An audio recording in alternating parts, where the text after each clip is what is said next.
Il nous est arrivé à un point où la situation était impossible à résoudre en ce qui concerne nos propres forces. Nous étions incapables de résoudre le problème par nous-mêmes.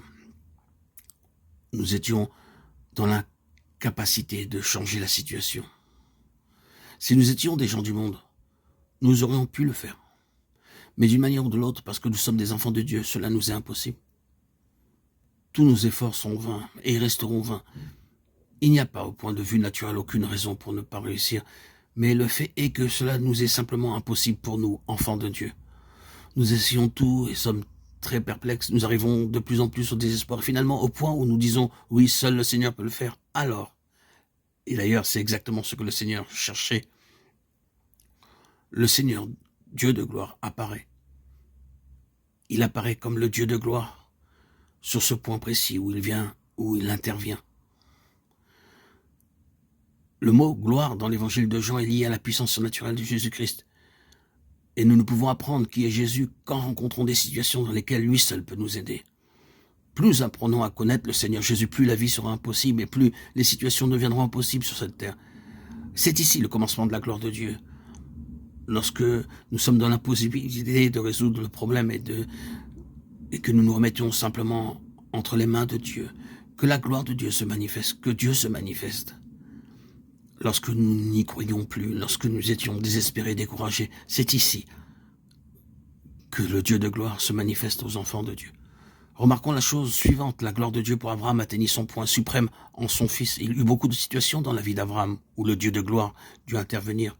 Et nous lisons qu'à des reprises diverses, l'Éternel apparut à Abraham. Cependant, le point culminant de toutes les apparitions de Dieu à Abraham fut lié à Isaac, c'est-à-dire il fut lié à cette question du fils. L'alliance de Dieu avec Abraham devait être réalisée dans cette ligne du fils, et tous les desseins de Dieu en lui étaient liés à Isaac. Naturellement, au début, Isaac était une impossibilité, mais à la fin, il devint une impossibilité encore plus grande. Prends ton fils, ton unique, celui que tu aimes, Isaac, et offre-le en holocauste. Genèse 22:2. Toute la promesse et l'alliance étaient renfermées en Isaac, qui devait être égorgé avec un couteau. C'est une situation impossible. Isaac doit mourir. Il n'y a aucune possibilité d'avoir un autre Isaac, en vérité. On peut douter alors qu'Abraham ait désiré en avoir un autre. C'était pour lui une question de vie ou de mort, et une situation tout à fait impossible si Isaac était mort sur l'autel. Mais nous savons ce qui est arrivé, et nous savons ce que nous dit de cela le Nouveau Testament, estimant que Dieu pouvait le ressusciter même d'entre les morts, d'où aussi en figure il le reçut, Hébreux 11:19. Quelqu'un d'autre que Dieu a-t-il jamais ressuscité un homme d'entre les morts?